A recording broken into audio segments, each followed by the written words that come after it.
You know what? It has to be great because my name is on it. So as a growing brand, it's been one of the top 10, and that's out of hundreds of different cigars that are out there. So it's a really big achievement with the Bronx Tale cigar for that to be happening.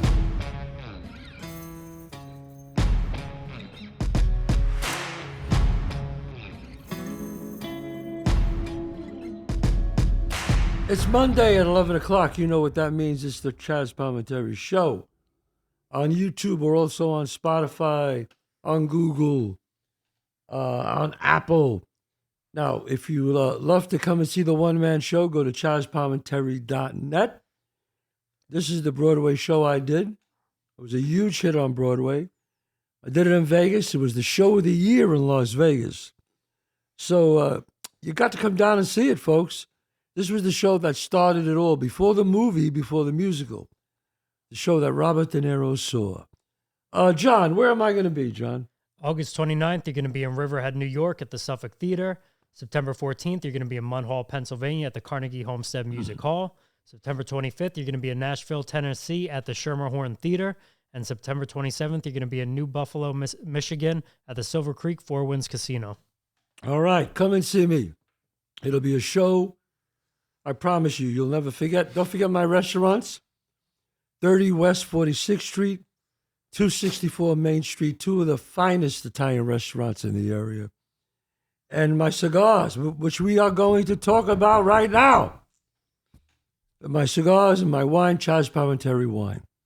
But getting to my cigars, I got the top guy, one of the top guys in the country here when it comes to cigars.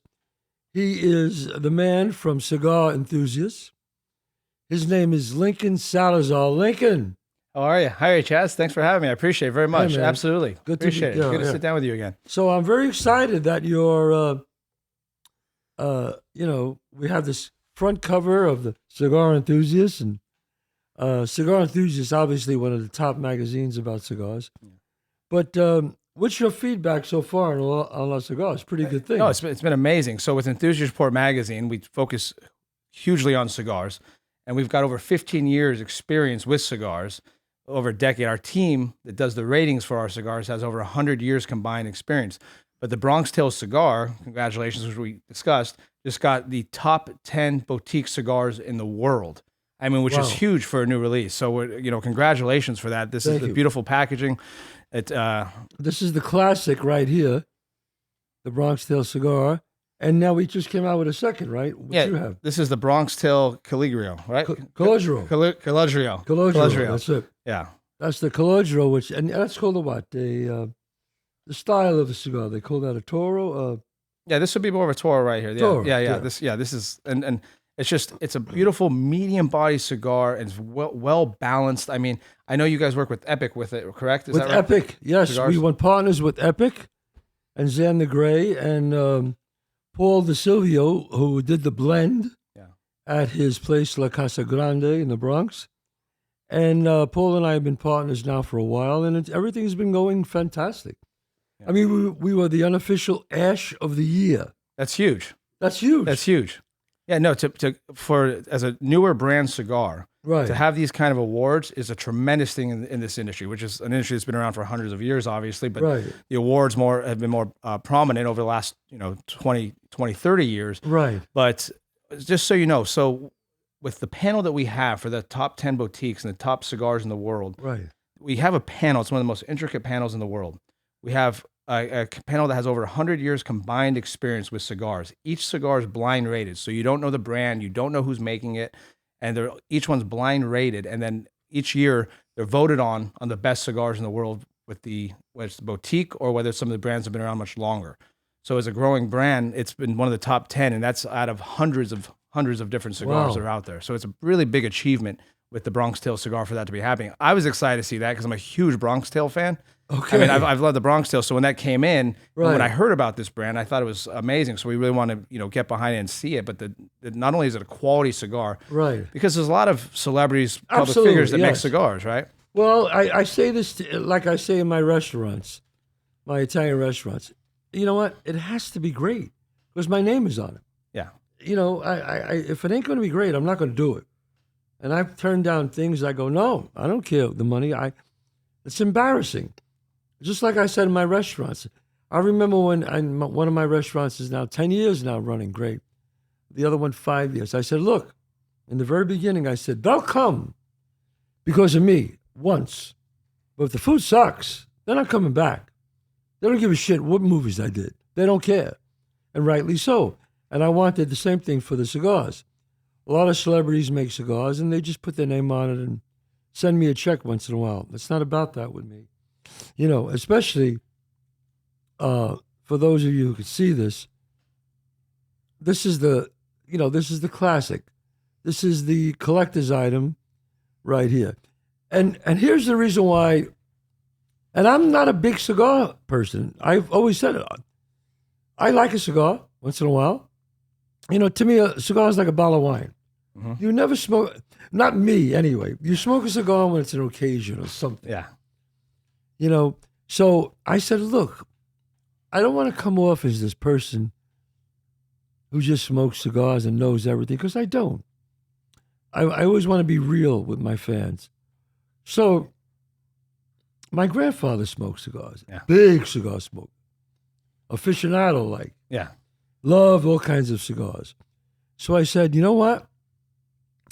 So I wrote this. It's a dedication to my grandfather. This is in every box of Bronx Tale cigars. I dedicate this cigar, the Calogero, in honor of my grandfather, Calogero Palminteri, who came to this country in search for a better life. Calogero Palminteri was born and raised in Menfre, Sicily, in a humble family in late 1908. My grandfather's journey from Sicily to Palermo, boarding the USS Principe di Pimento, bound for New York City. The following year, took a year, Calogero docked at Ellis Island, disembarked, and was so overcome that he dropped to his knees and kissed the ground and felt the blessings of America. This is true. He told me this.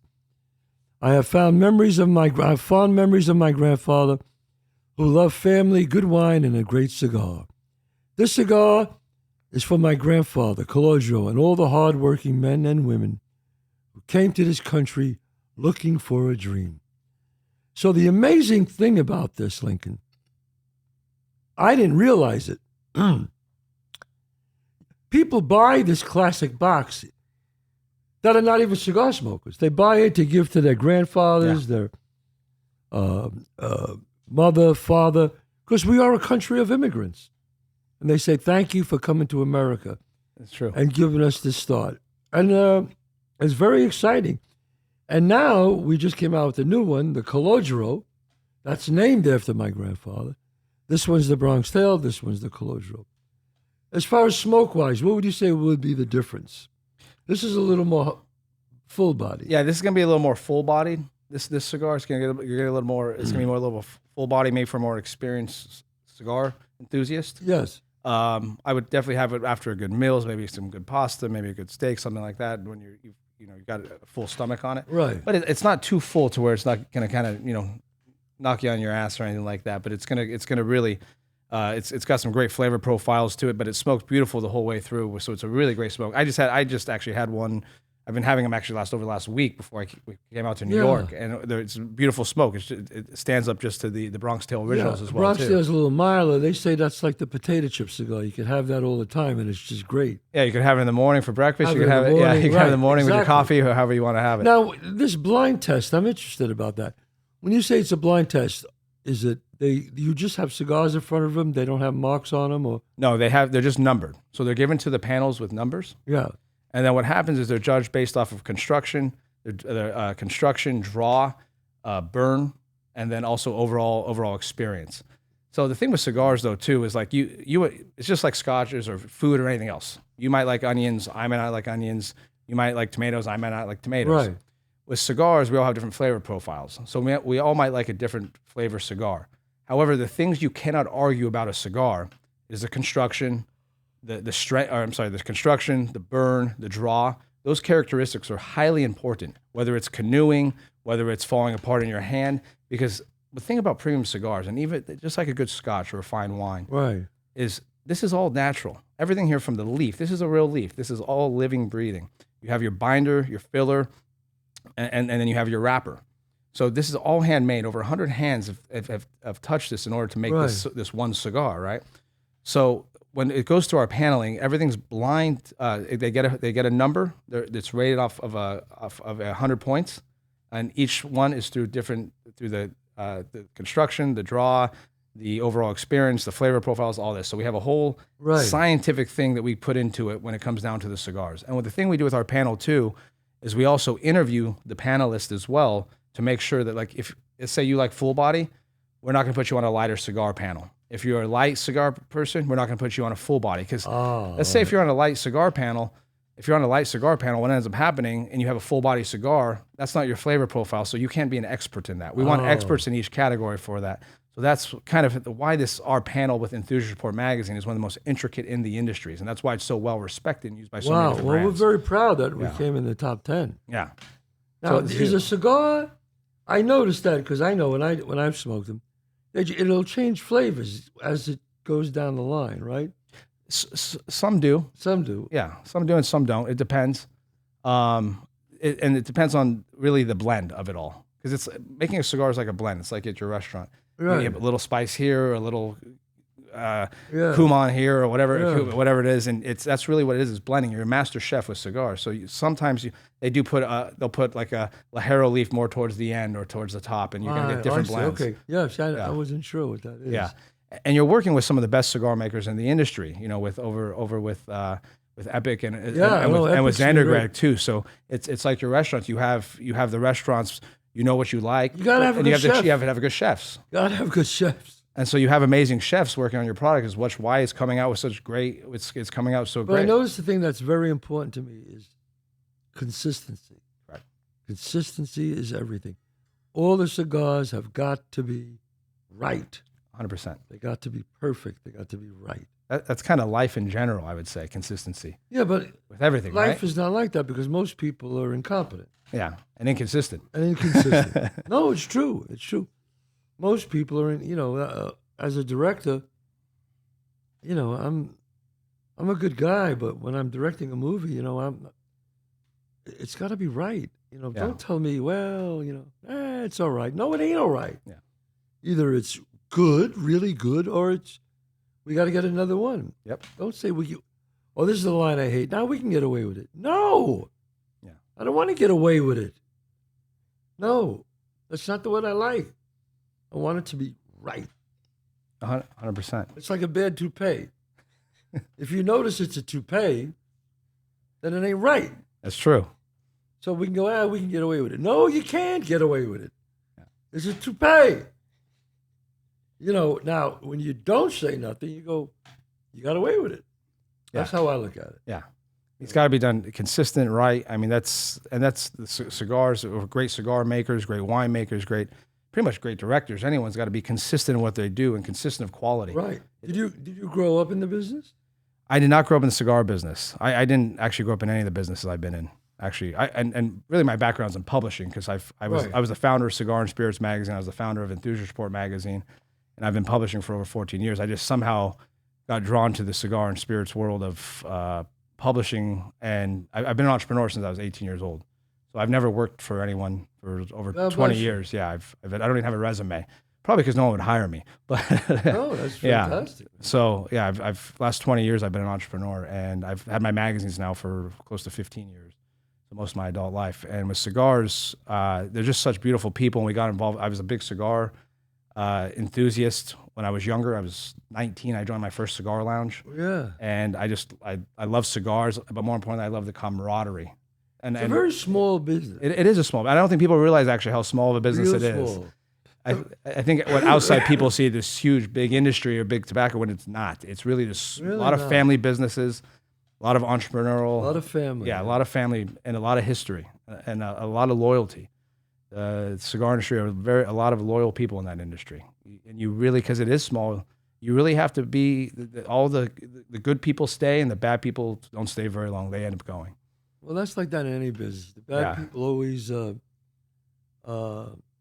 when I was fortunate, the last time I was there, I met Carlos Fuentes, and great. Carlito Fuentes, yeah. Jose Blanco and Rocky Patel, yeah, and of course my man Abe. Yeah. Abe is the guy there, and I just love I love the people. It was great. Yeah, they're really warm, welcoming. Because the cigar is about camaraderie. You get to sit down for an hour, and it takes a while to have one of these. So when you go to a lounge, it really evens out the playing field, because whether you're a CEO or you're a teacher or a janitor or a politician or whatever it is, you're all there sharing in something, in a camaraderie. And that's what I fell in love with cigars. And why I started my first publication, which was Cigar and Spirits, was because I love that camaraderie. And I always do a publisher's note every issue where I talk about. You were you had a vision. I mean, a young guy like that started these magazines. Yeah. That's pretty admirable, I have to say. Yeah, we were very blessed, and we had a lot of great people around us, and we had a beautiful team. And we took CNS back in the day from 0 to 14 countries. And, wow. Yeah, and I started my first company. I started with $800 in my pocket, and it didn't come from money or anything like that. So I've been very blessed through my life, and it's really been because I've been blessed with beautiful people. Well, it's part of being blessed, and it's part of being incredible determination. So what do you see down the horizon? I mean, we have 2 great cigars now. And who knows? Maybe we'll come out with a Sunny. I think that'd be great. I said the Sunny should be really powerful. Yeah, powerful, strong. Powerful and strong. Yeah. For like a metaphor. Yeah. Of who Sunny was. There's the classic Bronx Tale, which was mild. Now we got the medium. Yep. Which is the Calogero. And then I think we'll do a Sunny, which is like full. Bam. Like you got to be like a real. Like, are there cigars that you won't even smoke? You go, nah, too strong. I can't do it. Are there cigars like that? There's a lot. Yeah. Really? There was a time about 4 years ago, a lot of people were making really strong cigars. They go in kind of waves and trends, but there were some I couldn't even take. And I'm used to smoking cigars. I can have anywhere from 2 to 6, 7, 8 a day at some point. Holy shit. Not like I used to, but there's been, I think the most I had was in Nicaragua. Maybe I had 10 or 11. But we were in the factories all day long. But so there are some cigars that are that strong. There's some cigars that are that strong that you cannot smoke. And some people purposely do it, but they're not enjoyable. I don't want to stand up and feel like I'm dizzy after. You want to enjoy it. Right. Not be overpowered. But some people love them. Yeah. So I have to talk to the guys. We have to make a Sunny. Yeah, I think that'd be fantastic. Yeah, we gotta make it like. A real strong cigar. Yeah. Yeah, that's but how strong, I don't know. We'll see. And I think you should have some of the quotes on the box too from Sunny too. Yes. Because ironically, of the character he was, there was a lot of good life lessons he did teach to a young boy that was growing up in the Bronx. It was quite interesting of just life in general. Some good and some not so good. Yeah, well, it's better to be loved or feared. Yeah. Or once you smoke a Sunny, now you just can't leave. Yeah, I can't leave. Something like that. You know what I mean? Yeah. But you'll never smoke another one. Yeah, I'm going to speak to the guys about that. I think that'd be good. I think it'd be great. So when you do a test on something like that, you do that with like guys who are used to smoking heavy duty. Yeah, we'd put guys on the panel that are used to full body cigars for that. Yeah, and then we've worked with brands before too. When they're just coming up with stuff, they'll send us some of their samples and say, "What do you guys think?" And we'll put them through because kind of preview it a little bit. Get other people's opinions. We get that all the time. We get cigars sent to us pretty much daily, but we'll put it through to see how's this blending, because blending is a lot of fun. It's like having food, like having wine or anything else, and coming up with that perfect blend. Blending, yeah. I think that Paul De Silvio, my partner in La Grande Cigars in the Bronx. Actually, if you want to buy any of these, lcgcigars.com, lcgcigars.com. You can get the Bronx Tale, or you can get the Calogero, and wow, it's pretty. It's the shit. No, it is. I mean, and it's if you don't smoke cigars, and you know someone that does, this is a gift. This is the perfect gift. Perfect gift. I notice women are buying it. Oh yeah, absolutely. To give to their boyfriends or grandfathers, because let's face it, we're all a country of immigrants. This is true. We're all immigrants. Yeah. So we all came to this country with a dream, and I gave it was my dedication to my grandfather. And I'm so excited by that. And I've seen my wife gave it to her grandfather, and everybody said, "Thank you for coming to this country and giving us this better life." I think It's a great gift for Father's Day or Christmas or any day. These cigars are made in. Yeah, I know these cigars are made in Dominican Republic. So speaking of immigrants, I mean, a lot of the industry that's making these they come to America are Dominican people, and they just do an amazing job with these cigars as a dedication to immigrants. Now, from what I heard, again, I'm not an expert on this. People like years ago was different. You don't have to just go to Cuban cigars are the best anymore. They're not. I mean, they're great, but they're not just. They're the only ones who have it. I meet so many guys in the industry, they go, I only smoke Cubans. Well, that's like going to one restaurant and saying, this is the best restaurant. There's no other better restaurant in the world. In order to experience to know what the best is, you got to be able to explore different regions and different types of cigars. And the thing about Cubans, they're good cigars, they're good tobacco. The problem with them, they're very inconsistent. Cuban cigars, you can get a box for, $5,000, $2,000, $10,000, whatever it may be. And with those boxes of with those cigars, they're inconsistent. You might open them up and one's not drawing right. One's burning wrong because they don't have the same quality checks as Dominican Republic, Nicaraguan, Honduras. They don't have the same quality checks. So people it's just the reason people love Cubans so much is just kind of a stigma of I can't get them in America. Forbidden fruit, right? When there's a great one, there's a really great one. But to go spend $2,000 on a box and out of 20 cigars have 10 of them plugged and they're not drawing properly, that's a big problem. It's a problem. But to go get a Dominican cigar and spend $500 and have them all be consistent, and every time you buy that brand they're consistent, that's 10 times better than what you're going to get with a Cuban. Like here, tell me if it's the same. Like I was in Paris having dinner with a bunch of people at this very famous restaurant called La Tour de Jean, and it's a really great one of the top restaurants in the world, one of the most expensive. And my friend took us there. He's very wealthy. And he ordered a bottle of Petrus 1961, a Magnum. Mm-hmm. So when the bottle came, first I looked at it, the price, and I was like, man, you don't do this. This is crazy. And he said, we're having it was like 6 of us. And he said, come on. He's a multi-billionaire. So to him, and the bottle was $18,000. Wow. Okay. Which is a lot for a bottle of wine. Yeah. Small car. Yeah, exactly. So he orders the bottle of wine, and it comes. We're all excited, 1961 Magnum, and he opens it up. They pour it, and it was spectacular. It was. Yeah. But then I say, I had a bottle of Tagliatelle for $150. Tuscany. It was pretty great too. Yeah. Is this that much better than that? No. So what I say to you is, aren't there great cigars in Dominica that you smoke? They're just as good as a Cuban. Oh, there's some that are better, for sure. There's some that are better. There's cigars from Dominican Republic or Nicaragua or Honduras, or that I would smoke any day over some of the Cubans any day of the week, especially for the price. Hands down to price. Right. Yeah. There's some amazing Cubans too that I'd definitely purchase. I like Siglo 6s, some of those. Cohibas are great. Yeah, Cohibas. There's a lot of great. It's the inconsistency of it. And I heard from people told me that sometimes you get a lot of fakes. Yeah, and the thing about fake Cubans is, with fake Cubans, you can have a real Cuban cigar, but fake brand, meaning that the wrapper's Cuban, the blend is Cuban, the tobacco's Cuban, everything's Cuban, but it's not a Cohiba. It's not made in that Cohiba factory, but it's made outside the factories. So it's a real Cuban cigar. It's not a real Cohiba. So it'll be a real Cuban cigar. They'll put a Cohiba brand on it. Yeah. So then that makes it a Cohiba, but it's not a Cohiba. So it doesn't taste as good as a real Cohiba. I guess that's personal preference.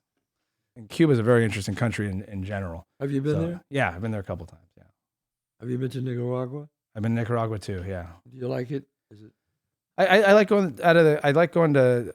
If you go to Esteli in Nicaragua, it's a small town, so it's a little more country, not much to do. I do prefer. I like going to the factories in Nicaragua, but I prefer to go to Dominican Republic just because there's more restaurants, more things to do in the Dominican Republic. Yeah, nice. Yes. Yeah. There's a lot more to do there, especially if you're, if you're Casa de Campo or something like that. But So, Lincoln, what's on the horizon for you? What are you thinking about doing next? I think just continuing to build the Enthusiast Report larger and larger as a more of just as a media outlet, Right. not only for cigars and spirits, but we're broadening into luxury. We're working with a lot of different luxury car brands. We're working with luxury fashion. Right. So just the goal with the cigar and spirits side of Enthusiast Report magazine, the goal is with cigar and spirits is to emphasize them and cigars as luxury goods. No difference if you got a Chanel bag or anything else like that. That they're a luxury good, just like a fine scotch or anything else like that. So to keep growing that, keep growing the distribution, our online presence, everything like that too. I do have a cigar that I do twice a year, which is for my nonprofit, which is Toast for Toys, which we give back about over 500 toys to underprivileged children each year. Nice. So we do a limited run of only 500 boxes. They're called Salazar cigars, 500 boxes twice a year, and that we do that for our charity that we do each year too. So I want to continue to grow that charity and be able to grow that brand as well too as we do that too. So Right. If you had your own cigar, what would you name it? Salazar Cigars, which is my last name. Your last name, Salazar. Yeah. But I do a lot of special Salazar. Yeah, Salazar. Yeah. So Okay. Now, I'm curious you said that. How'd you get the name Lincoln? actually, nothing that crazy. There was an actor in the early '80s on All My Children. His name was Lincoln Tyler, and my mom really liked his name and liked him, and so she named me after Lincoln Tyler. I guess he was an actor from All My Children. From All My Children? Yeah, back in the day. Holy shit. Yeah. So, Lincoln. Yeah, but I've loved the name because there's not a lot of people with it. I have not met a Lincoln. Yeah. Have you met in class? Have you met other Lincolns? No, never. Not in school. I've met a few Lincolns now that are younger. I've seen it become a little more popular, but it's got its pros and its cons. The pros is no one else has that name, so it's nice. Right. The con is, when you were younger, you can't get away with anything because you say Lincoln, they know which Lincoln. It was talking Lincoln. About. You say John, it could be 30 Johns. Your friends call you Link? Yeah, I have friends that call me Link. Yeah, I was just curious about that. Yeah. Well, I got to say, it's our pleasure being on your in your magazine. And you're on the cover coming I'm up on too. The cover, and when's the cover coming? That's gonna be coming out in third quarter this year. Third quarter of this year. Yeah, we're coming out here soon. Wow. And it was a wonderful shoot.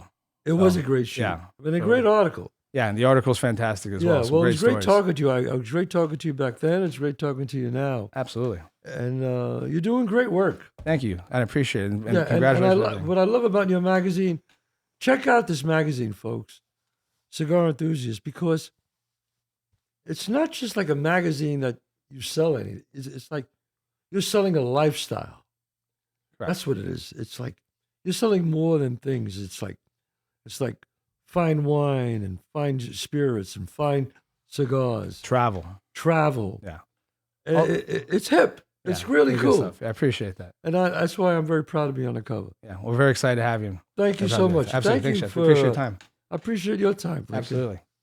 Lincoln. Wow, it's a good thing the guy's name wasn't like Alfred or something. Yeah. All right, folks. That's the Chazz Palminteri Show. Don't forget, if you want my cigars, you go to, where do they go, John? LCGcigars.com. LCGcigars.com. I want to thank my partner, Paul DeSilvio, who created this incredible blend, the Bronx Tale. Come and see me in the one-man show. And you guys have a great week. See you next week. Bye.